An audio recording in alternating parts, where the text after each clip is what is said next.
Welcome back to Inspiring Builds. I'm Dan, and in this video I'm going to show you how to build a drippy shelf. If you're like me, at first I didn't know what one was, but I quickly learned as my daughter wanted one, and I have to admit, it's grown on me. These shelves are all over the internet and many are sold out on Etsy. I wanted to use at least 3/4 inch material, and this MDF fit the bill being 1 inch. My thought process was it would be a little easier to cut the curves over plywood, as well as it would be a cost savings. My concern was how the paint would look, especially on the sides, but I used a product that I will share prior to paint that made it turn out great. Grab your PPE, raise the blade about 1/8 inch above the material, and I set the fence to a little over 7 inches. This was a bigger cost savings for me as the material was from an old dresser that the MDF was like new. If you're new here, please make sure to hit that subscribe button and turn on those bell notifications so you don't miss any of these tutorials. I then used a feather board and cut each piece to 7 inches exact to complete the cuts for the top and front of the shelf, with the exception of trimming off the ends. To trim the ends and cut the sides of the shelf, I used a crosscut sled. I built this simple crosscut sled in a previous video and it makes perfect crosscuts every time. I trimmed off the ends and then for the sides cut 2 boards at 11 inches high by 7 inches wide.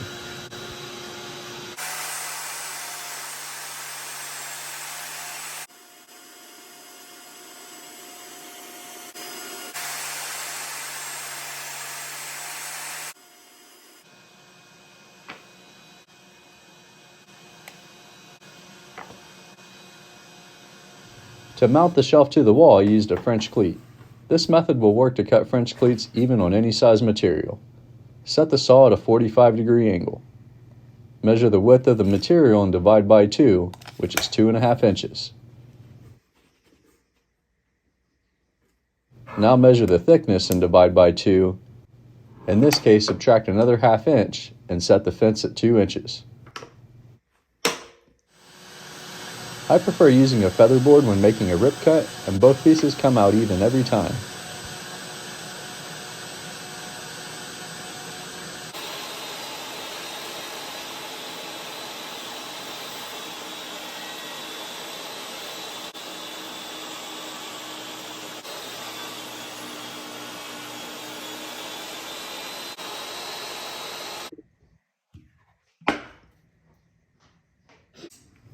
All of our pieces are cut with 2 sides, a front, a top, and a French cleat to install the shelf flush to the wall. I then moved on to draw out the paint drips for the shelves, hence the name Drippy Shelf. You can simply sketch out the drips on the material itself, but I wanted to make a template to make future shelves quick and easy.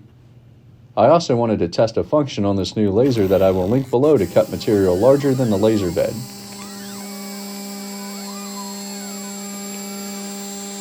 I previewed each section first, and you can see it only takes a couple of minutes with this powerful 20-watt laser. I have some laser project videos if you have interest in those, and show you how you can quickly make your money back on the investment of a laser and then have the ability to make high-end custom gifts for pennies on the dollar. The advanced technology on this machine makes engraving and cutting very quick compared to its peers.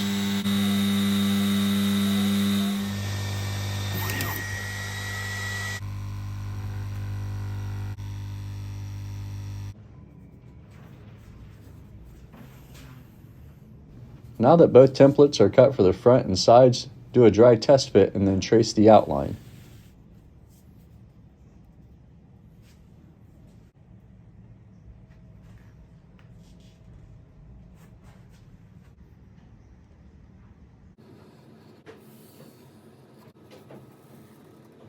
The templates would make cutting with the router quick and efficient. However, I traced the marks instead to use the more manual labor-intensive method with a jigsaw, as I've gotten comments that more of you have a jigsaw than a router. Having the right tool to do the job helps, and I've had a lot of success with Milwaukee tools, including this jigsaw that I will provide a link to in the description below.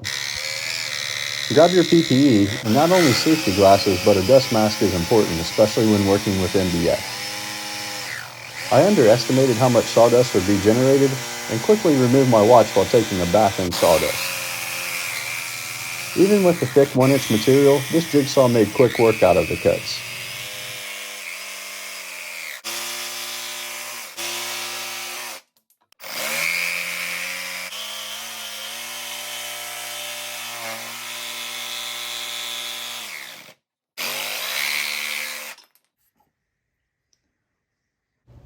I, however, completed the rest of the cuts outside due to the amount of sawdust and made cleanup super quick with my leaf blower.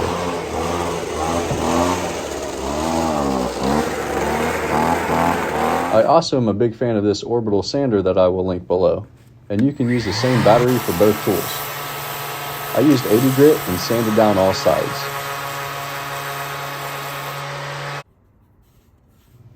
The inside drips were the only spot I couldn't reach. Let me know in the comments below what you would use to sand down the inside drips.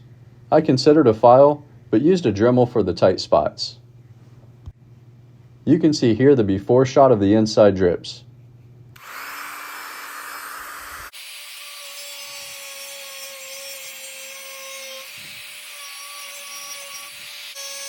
After a few seconds on each section, it looks 100% better and it's ready for assembly.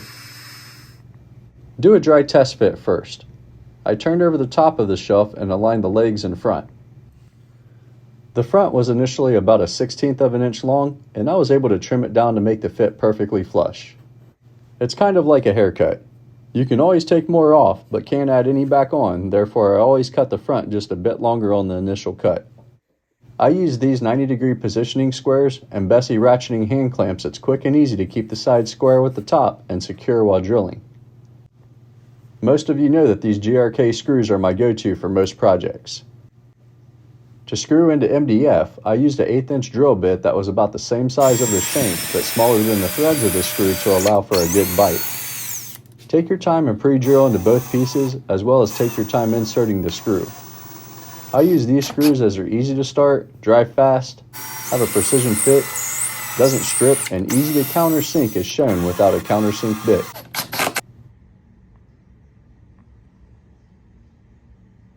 I wanted to spend a few seconds to show how simple these clamps are to set up and make your two pieces of material come together nice and square.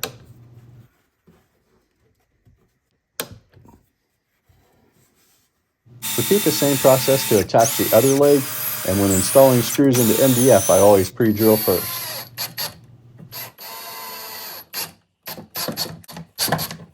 Now that the legs are installed, it's now time to install the front. You will see I use clamps to not only make my shelf square, but also make my work easier. For attaching the front, I use a clamp and don't just stop at the top of the shelf, but I clamp it to the underside of the workbench. This allows me to have both hands free to pre-drill and secure the sides to the front. Rotate the shelf and apply clamps as shown. Again, I clamp it to the workbench. Pre-drill, and here I show another option if you want to avoid a mess with sawdust. You can use a shop vac at the same time. After all, you have both hands available with the use of clamps. I will also link these down below for you.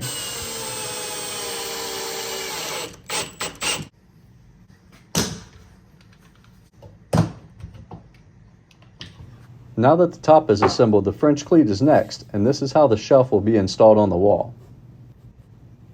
I wanted to make it as simple as possible to install the shelf, and a French cleat was the best method and also supported the heavy weight and made the shelf fit flush to the wall. Again, clamp down the cleat to the shelf and clamp the shelf to the workbench. Pre-drill and secure with screws. When the shelf is assembled, check to ensure all of your screws are countersunk. You see here that these screws did a great job without a countersink bit and extra labor. I applied wood filler to all of the screw holes and seams. I went back to the orbital sander with 80 grit and sanded the wood filler nice and smooth.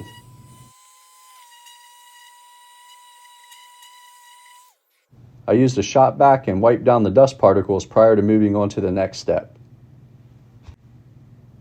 I used a sanding sealer and applied it with this foam applicator.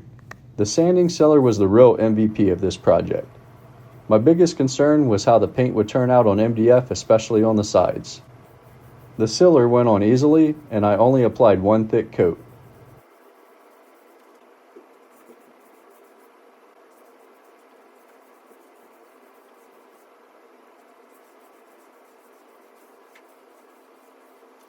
When applying the sealer on the sides, I really push it in there as shown.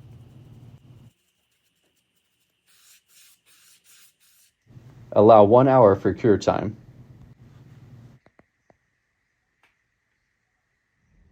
My daughter picked out a pink color called High Maintenance, and we went with this bare paint. I'm a fan of these brushes. These do cost a few dollars more than cheap ones, but yield a good end result. With the sanding sealer, you can see how well the paint went on with only one coat.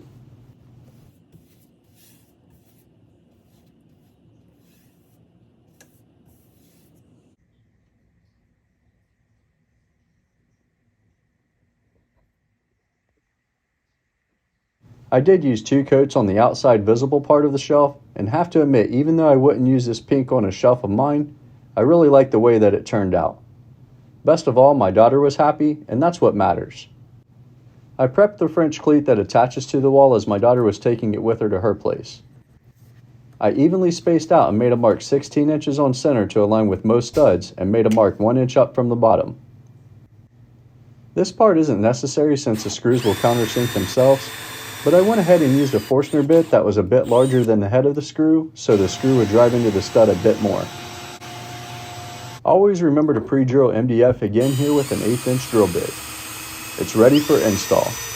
Simply locate the studs, secure one screw in eye level, put a level on the cleat, and secure the other screw, making the cleat perfectly level.